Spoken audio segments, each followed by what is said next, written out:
E aí pessoal, tudo bom? Sou Ralf Gomes e hoje estamos mais uma vez aqui no canal Pare para Pensar.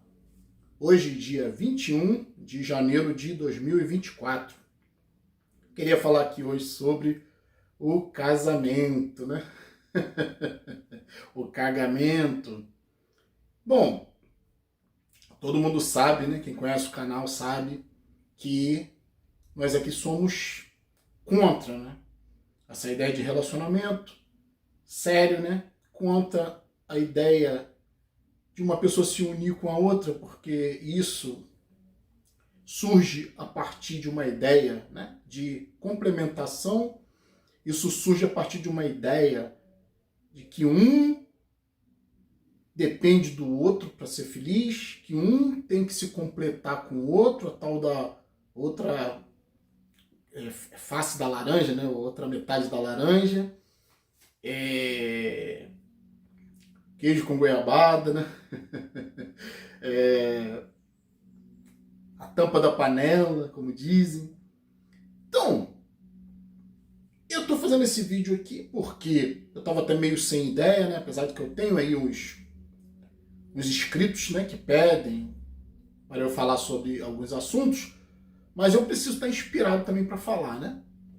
E aí eu acordei hoje, depois de ter tido um sonho que para mim foi mais pesadelo, né? E eu queria compartilhar esse sonho aqui com vocês. Cara, eu tava com uma menina lourinha, bonitinha, e sabe aquela menina meio recatada? No meu sonho eu tava com ela e ela tava me levando para apresentar para a família dela. Tinha muita gente, né? Parecia uma reunião. E eu tava me sentindo meio deslocado nessa reunião. Inclusive, no sonho, ela faz questão de me dar um beijo, né? Até meio que pra exibir, né? O casalzinho pra família. E eu lembro de ter ficado sentado, tinha umas pessoas, umas senhoras, e essa menina, ela falava alguma coisa a ver com religião, né? Parece que era uma reunião para combinar alguma coisa a respeito de religião. E eu me senti muito deslocado naquele meio ali. Lembro que me deram um bolo, né? Tipo um bolo de fubá. Foi um sonho muito nítido, né? Foi um sonho muito assim, porra, muito realista. E principalmente as minhas sensações dentro do sonho, né, eram muito realistas. E eu sentia um incômodo, né? Eu não conhecia ninguém, a não ser essa menina. E a menina meio que falava com os familiares, como eu comentei, né, alguma coisa sobre um encontro religioso. Parece que era uma família religiosa. E, como eu falei, eu lembro de terem me dado um bolo e também me deram... Seria um café, mas no sonho era branco, né, era como se fosse um chá, não sei. Mas tinha gosto de... sei lá, de soda limonada. É muito estranho. Sonho é um troço meio confuso, né? E eu lembro de estar triste no sonho, né? Eu estava assim, apático, né? E já pensando em arrumar uma casa, o sonho isso era bem nítido, né? Uma casa para viver sozinho com essa menina. É muito nítido, até a menina é muito nítida no meu sonho, né? Uma menina que eu nunca vi. Então, porra, daí pensei, não, cara, eu tenho que falar sobre isso, né? Eu tenho que fazer um vídeo aqui mostrando que para mim isso não foi um sonho, isso foi um pesadelo. Porque eu acho que tem sonhos, né, que a gente sonha com coisas que a gente deseja, e tem outros sonhos que a gente sonha com coisas que a gente teme, né? Que é o famoso pesadelo. E apesar de eu não estar sob perigo nesse sonho, o meu sentimento era de pesadelo. Era um sentimento de apatia, um sentimento de tristeza, mesmo porque eu já passei por isso. Então, engraçado que eu acordei, né, e pensei assim, como seria, né? Como seria, de repente, eu tentar arrumar, né, outra pessoa na minha vida, trazer essa pessoa para dentro da minha convivência, né? E aí, né, me veio na hora, né? Na hora a resposta. Me veio na hora tanto a resposta do ponto de vista racional, como a resposta do ponto de vista emocional. O que eu quero dizer com isso? Racionalmente, eu não vi sentido, né? Acabar com minha liberdade, acabar com a minha tranquilidade, porque pessoas são diferentes, pessoas querem coisas diferentes, né? Então isso nunca vai dar certo, essa situação de casamento e de relacionamento, porque é um cobrando o outro, é um controlando o outro, se cria essa ilusão de romance, né? Isso é muito também propagado na nossa cultura, porque o objetivo é sempre sexual, né? Como eu falei, racionalmente não tem sentido para mim, né? Porque animais se unem só para procriar, e eu sou antinatalista, não quero saber de filho, não quero saber de problema, não quero saber de despesas extras na minha vida, né? Já bastam as minhas, pessoais. E do ponto de vista emocional também me veio a certeza, né? Porque não existiria satisfação do ponto de vista emocional para mim estar me relacionando com outra pessoa. Mesmo porque eu não tenho essa necessidade, né? Porque a ideia de você precisar do outro é uma ideia de que você é incompleto, né? Como eu falei inicialmente. É uma ideia que não é real. Porque não existe ninguém completo. Né? Eu sou uma entidade, uma consciência e tenho todos os elementos na minha mente que me completam. Não é? Não preciso de uma outra pessoa externa a mim para me completar. Isso também, né, do ponto de vista emocional, eu não tenho essa necessidade. Então, na hora me veio nessa compreensão, que eu já tinha, claro, né, mas é sempre bom a gente reforçar os nossos conhecimentos, né, e até reforçar as nossas emoções, vasculhar as nossas emoções, porque esse sonho me fez pensar, né, assim, caramba, será que de repente não seria uma experiência eu procurar uma pessoa, né, porque existe prazer envolvido, claro, né, com a questão sexual, a questão do romance, a questão do ego, né? De ter alguém te amando, você acha na sua cabecinha que está te amando, né? E às vezes até a pessoa acredita que está te amando, mas não está te amando, está amando as expectativas que cria a respeito de você. E quando essas expectativas não corresponderem à realidade, quase nunca correspondem, né? Muito raríssimas vezes corresponde, o que acontece? Desilusão. Aí você já montou toda uma estrutura com uma pessoa, você muitas das vezes já construiu patrimônio, e aí vem a desilusão, e aí o pensamento é o contrário do que eu propus, digamos assim, para mim mesmo, né? Encontrar uma pessoa. Às vezes você tá com a pessoa, aí você começa a pensar em ficar sozinho. Infelizmente, as pessoas saem de relacionamentos e migram para outros relacionamentos. Só trocam as figuras, né? Os personagens. Os problemas continuam os mesmos. Às vezes até piores, né? Porque você já sabe, cara. Sabe? Você já sabe o que você vai encontrar pela frente num relacionamento. Todos os relacionamentos praticamente são iguais, né? Do ponto de vista de dependência emocional, do ponto de vista de ciúme, insegurança, tudo isso. Então, como eu tinha falado, se você é né, na sua mente, a cultura vai fazer você acreditar que você é incompleto sem o outro.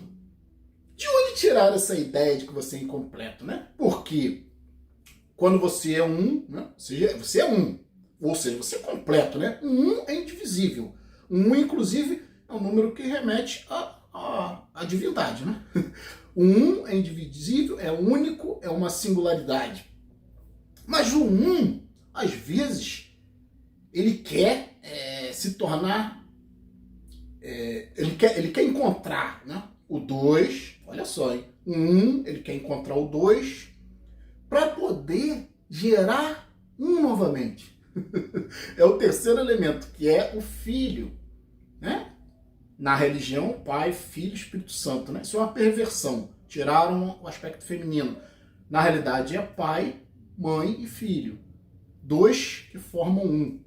Mas na realidade, esses 2, cada um é um, né? Então, o homem, ele quer buscar uma mulher para gerar novamente. Ou seja, o filho. Por quê? Porque inconscientemente, todo animal sabe que vai morrer. Todo animal é uma unidade, né? Mas quer buscar uma outra unidade para se unir e gerar uma cópia genética. E essa cópia genética é o quê? É a garantia, né, que a natureza tem de que a espécie se perpetue. Então é um lance, né? Todo relacionamento, entenda, é um lance genético, é um lance de instinto. O romance, o amor, toda aquela coisa maravilhosa, sejam felizes e foram felizes para sempre, isso é cultural. Então a cultura humana reforçou o aspecto instintivo e genético. É por isso que essa Matrix aqui é baseada em sexo. Né? Sexo é para uma coisa só, produzir cópias genéticas. Então como eu falei, né, culturalmente foi convencido de que precisa se reproduzir, né? Precisa prevalecer, mas na realidade quem prevalece não é a unidade da consciência, o que prevalece é a cópia genética. Entende? Então é por isso que o né, que é o indivíduo, ele se sente incompleto, quando na realidade ele não é incompleto, né? Ele se sente incompleto por causa do instinto que diz para ele que ele vai morrer e que ele precisa reproduzir a sua unidade, ou seja, se perpetuar, como se a consciência fosse passar para o seu filho. Não passa, o que passa é a cópia genética. Então, você não passa a sua alma, a sua consciência, a sua mente, a sua cultura, nada disso você passa para os seus filhos. Né? Você passa uma cópia sua, que é 50% parte sua, 50% da outra parte, né? Da sua esposa, no caso. E aí, quando você entende isso, né? Quando você entende que a cultura... Olha o cinema. Cara, é muito difícil você ver um filme onde não exista algum tipo de romance. Geralmente tem um herói, né? Tem o protagonista, a figura principal, seja homem, seja mulher. Até em filmes LGBT, essas porra aí, sempre é questão de relacionamento. Então, os grandes clássicos do cinema, né? Se você for olhar a história do cinema, sempre romance. Mesmo filmes de ação tem algum envolvimento entre o protagonista, que geralmente é homem, né, e uma mulher no filme. Em desenhos animados, né, A Bela e a Fera, Shrek, a Pequena Sereia, né, O Rei Leão, todos esses desenhos da Disney, a quase totalidade deles tem algum tipo de romance. Formiguinhas, né, todos esses desenhos aí, né, robôs, sempre envolve, né? Tem nos filmes Uma Linda Mulher, tem o clássico antigo Blade Runner, também tem ali um romance no filme. Exterminador do Futuro, né? Tem romance. Exterminador do Futuro, inclusive, é muito interessante, né? Porque ele é pautado em cima de sexualidade. Por quê? Porque é uma mãe protegendo o filho. A essência, né, do filme Exterminador do Futuro é essa, né? A sociedade precisa, né? A humanidade precisa prevalecer. John Connor, o filho da Sarah Connor, é o grande libertador da humanidade. Também tem relação com essa questão do mito, de Jesus. Olha o super-homem, né? A maioria dos super-heróis tem relações frustradas. Né? Eles querem o que todo homem comum quer. Né? O super-homem quer a Lois Lane, mas é um amor impossível, né? Porque ele é super e ele acaba colocando em risco, né, a Lois Lane, porque é a parte fraca. Né? Inclusive o super-homem, ele não pode ser ferido, né? Ou seja, ele não sente dor física, mas você pode atacar o super-homem pelo aspecto emocional. É aí que ele sofre. Né? O sofrimento do super-homem, apesar de ser indestrutível, inabalável, incorruptível do ponto de vista físico, né? Nada pode fazer ele sentir dor, mas a dor dele é emocional. Ele sofre por uma mulher, ele sofre por um amor impossível. Batman é a mesma coisa, né? Apesar de Batman não ter superpoder, o superpoder dele é a tecnologia, mas ele também sofre porque ele não pode se relacionar naturalmente com uma mulher, né? Homem-Aranha, todos esses personagens aí, né? De cinema, sempre o sexo é a base. Romance, relacionamento, pode ser super, pode ser o que for. Star Wars também, a saga Star Wars, o próprio Darth Vader, ele se transforma naquela figura, né? Grotesca, se transforma num verdadeiro destruidor de mundos, tudo por causa de amor, tudo por causa de uma relação que não deu certo, né? Com a Padmé. Então, sempre sexo. Sempre relacionamentos, sempre paixão. E aí isso é culturalmente imposto. Né? É um reforço do aspecto instintivo que faz com que a criatura procrie. Só que na natureza, né, a maioria dos animais procriam e não estabelecem relacionamentos fixos. Vamos dizer que não exista quase romance na natureza. E o ser humano inventou essa história, né?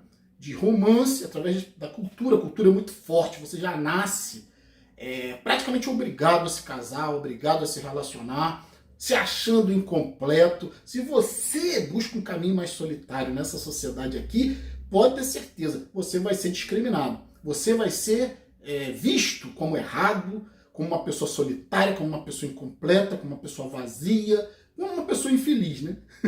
Como se problema, cativeiro de casamento fosse felicidade. E aí se cria também uma falsa ilusão de felicidade, que sempre tem a ver com o outro.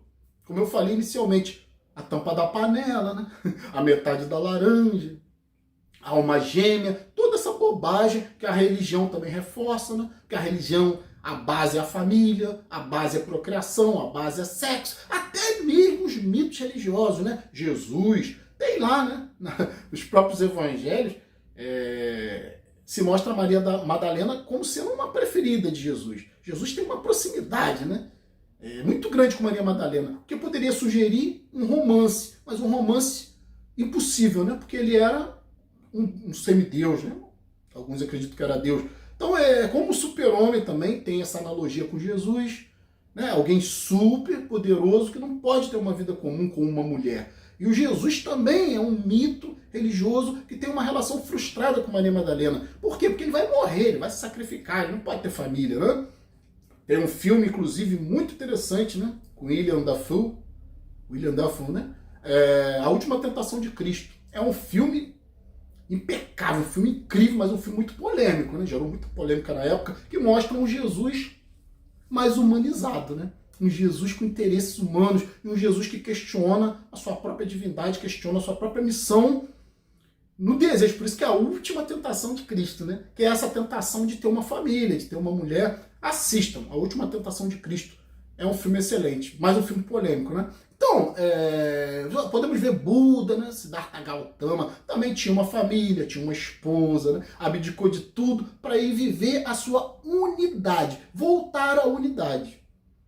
Então Jesus, o mito, é alguém que tinha sim desejos humanos, mas queria voltar, né? Desejo de um humano que eu digo, sexo, relacionamento, casamento, mas era impossível, porque ele queria voltar para a unidade.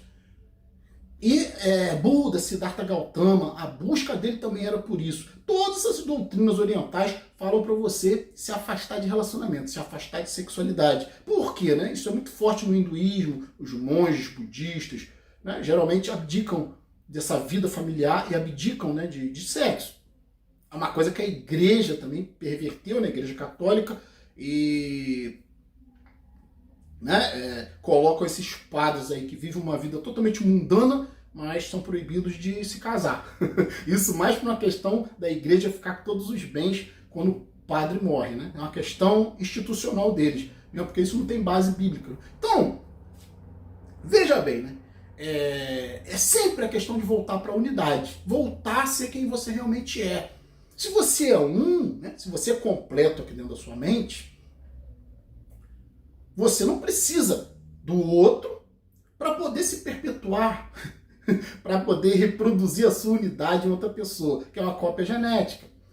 Então, se você entende que você não é um boneco da natureza, que você não pode, a Matrix não pode definir quem você é, esse mundo aqui, essa construção animalesca, selvagem, esse mundo perecível, um mundo que não se sustenta, um mundo que é um esforço, né? Que exige, a vida exige muita energia, e mesmo assim, a própria energia que o mundo físico exige, destrói o mundo físico. Não é? Nós mesmos, como seres humanos, nós vivemos demais. Isso não é natural, né? Nós nascemos como animais para morrermos cedo, sermos vítimas de predadores, mas a gente construiu uma realidade, né? Nós nos afastamos das florestas, criamos florestas de pedra, cidades, civilizações, tecnologia, e hoje a gente está vivendo demais, né? Quem é niilista, que está aqui no canal com a gente, sabe que é muito sofrimento você ter consciência da realidade. E você viver demais cansa, né? É por isso que vem a velhice. A velhice é o cansaço do corpo. Não é natural. Velhice não é um processo natural, como dizem. Natural é morrer cedo. Natural é você morrer no auge da sua energia. No auge da sua capacidade de energia, de vida, né? Velhice não presta para nada na natureza, só para dar trabalho. E também na natureza humana, né? Velhice só serve para dar trabalho, porque velhice não é um processo natural, é um desgaste, né? É um excesso de vida. O corpo não aguenta. Né? Agora, a consciência, né, sofre também com esse excesso de vida. Porque não é natural, né? Você ficar cristalizado. A natureza não cristaliza muitas coisas, a natureza não mantém muitas coisas, está renovando tudo, né? A natureza é cíclica. Como eu falei, a energia precisa ser renovada. Quando a energia fica muito concentrada durante muito tempo, isso gera um cansaço, né? Isso gera uma fadiga. E vem a velhice e a própria mente não suporta viver muito. A própria mente quer se renovar, né? Quer ser outra coisa, quer virar outra coisa, por causa dos traumas que não podem ser apagados, por causa da memória, né? Entende? Então, morte é isso, né? Morte é renovação, é reciclagem, não há como fugir, e até mesmo nós, principalmente que temos noção da realidade, a gente até meio que anseia, né, por essa morte. Mesmo que você não queira, teve um escrito aí que falou uma coisa muito interessante. Ele falou, eu não tenho medo de morrer, né? Só não quero provocar minha própria morte, só não quero morrer agora, né? Mas morrer também parece ser, né? Você fica às vezes tão cansado de viver que às vezes você pensa que morrer talvez fosse uma solução. Né? Que a vida é tão repetitiva, tão vazia. E aí as pessoas acabam criando esses modelos de pseudo-felicidade. Né? Como eu falei, no mundo perecível, você vai querer arrumar família para quê? Você vai todo mundo morrer no final, né? Inclusive o seu filho que está nascendo agora, que pode estar nascendo agora, né? Alguns aqui podem estar tendo essa experiência. Então o seu filho já nasce com data de validade. Só vem para esse mundo para ser um escravo, para ter uma experiência que não pode prevalecer, que não pode se sustentar. Então, essa unidade, né, que é a criança que se torna um adulto, que tem até esse rompimento, né, muitas das vezes com a família, com o pai, ele precisa ser pai, ele quer ser pai, ele se sente sozinho, porque a família é a grande construção dessa matrix atrelada à sexualidade que faz com que o indivíduo se sinta parte de alguma coisa. E você não é parte de nada, você está sozinho aqui dentro da sua mente. Então a família é um grande mal também. A família, a construção que a família faz de acolher, de cuidar, né? De manter essa consciência aprisionada com carinho, com afeto, com proteção. Tem uns aí que já são marmanjos, ainda estão morando na casa dos pais. Por quê? Se saírem, se forem viverem sozinhos, não suportam. Vão se sentir incompletos. Aí vão buscar o quê? Um relacionamento. Ou seja, a unidade, né, vai buscar uma outra unidade, busca ser dois, para se tornar um novamente a partir do filho. Que é esse falso conceito de que você vai se prevalecer no seu filho, que você vai deixar uma cópia genética. É só isso que você vai deixar, cara. Depois que você morrer, não faz diferença. Então é a espécie te manipulando, é a Matrix te manipulando, criando uma fantasia na sua cabeça de que você precisa se perpetuar no outro, no filho, né? Isso é impossível. Você só vai perpetuar a natureza, você só vai perpetuar uma cópia genética. Entenda isso. Casamento é para isso. Então, como eu falei, a cultura humana criou romance, criou família, criou uma pseudo-felicidade, né? E você tá na família, né? A sociedade é patriarcal, né? Essa ideia de Deus, do patriarca que cuida, mas em algum momento você precisa ser pai também. A sociedade te incute essa obrigação e você não consegue ver outra forma de ser feliz a não ser sendo pai. E para você ser pai, você precisa arrumar uma mulher. E aí, né? Quando você arruma essa mulher, você se torna pai. Porque o que é se tornar pai? Por isso que na religião dizem que Jesus e Deus são um só, né? Porque é pai e filho. A mulher é excluída, como eu falei, pela Igreja Católica, né? É chamada de Espírito Santo. Aí bota uma pomba lá para simbolizar a vagina, né? Uma pombinha. Inclusive, pomba, né? É um termo que se refere ao órgão genital feminino. Então a igreja disfarçou o aspecto feminino, né, no Espírito Santo, que ninguém explica o que é, mas é o aspecto feminino, é a mulher, né? Então, o pai se junta com a mãe, o masculino com o feminino, para produzir o filho. E o filho quer ser cópia do pai. O filho quer estar unido com o pai, né? A igreja até usa Maria, né? A igreja disfarça muito o aspecto feminino, mas a igreja entende que precisa do aspecto feminino, senão nada funciona, nada se cria na energia de criação, né, de manipulação da sociedade, tem que ter o aspecto masculino e feminino. A igreja católica usa Maria como esse aspecto feminino, né, também como um mito divino, sagrado, né, é a vagina, e Jesus, Deus, é o pênis, né, é o pênis sagrado, né? A masculinidade. Então, quem quer produzir realidade desse mundo aqui vai ter que usar energia sexual. E as igrejas usam isso direto. É por isso que a igreja é impregnada de sexo. Tanto nas suas terminologias, né? Jogar a semente da palavra, a semente remete a sêmen, né? É o cajado de Moisés, né? É o varão, tudo referindo ao pênis, né? É o fogo santo, né? O fogo também tem a ver com sexualidade. O sangue de Jesus remete ao sangue menstrual, remete à vida, à sexualidade, tudo isso. Então a religião usa muito isso. Todo tipo de estrutura dentro dessa matrix aqui, que quer exercer controle, vai utilizar a energia sexual para produzir algo. Para controlar, para gerar filhos, né? Filhos no aspecto simbólico. Produção. Uma sociedade altamente comercial como a nossa, usa a energia sexual o tempo inteiro, nos desenhos infantis, nos filmes, nas séries, na música. Muito raro existir uma música que não fale de relacionamento, que não fale de amor. Faz uma pesquisa. Amor é um dos termos mais utilizados na música. Quase, muito difícil. Faz uma pesquisa, né? Você não vê uma música que fale de amor, que não fale de amor. São poucas. Então, queria falar aqui hoje sobre isso, né? A importância de você entender que casamento é isso aqui.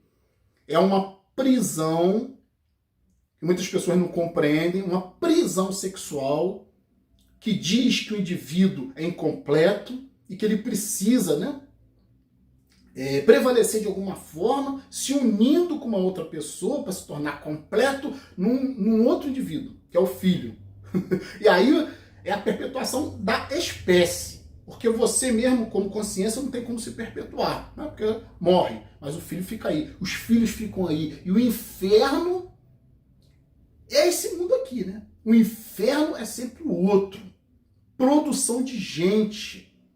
Nesse exato momento estão nascendo milhares de pessoas cruéis, que vão ser cruéis, né? Não se engane com um bebezinho humano, não. Vão ser cruéis, vão ser pessoas que vão querer aprisionar outras pessoas, vão ser pessoas que vão querer usar pessoas, né? Ter filhos para controlar, para comandar. Isso vem de cima da estrutura piramidal, né? O ser humano comum, ele quer ser elite. Como ele não pode ser elite, ele quer pelo menos ter alguma possibilidade de mando, né?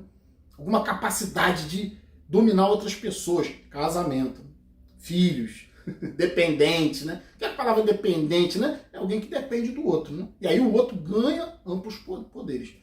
Então, vou ficar por aqui, né? Um abraço a todos. Estamos juntos pela propagação do conhecimento. E se você não é inscrito no nosso canal, por favor, se inscreva. Ative também o sininho das notificações. Se desejar, seja membro do nosso canal. Fui.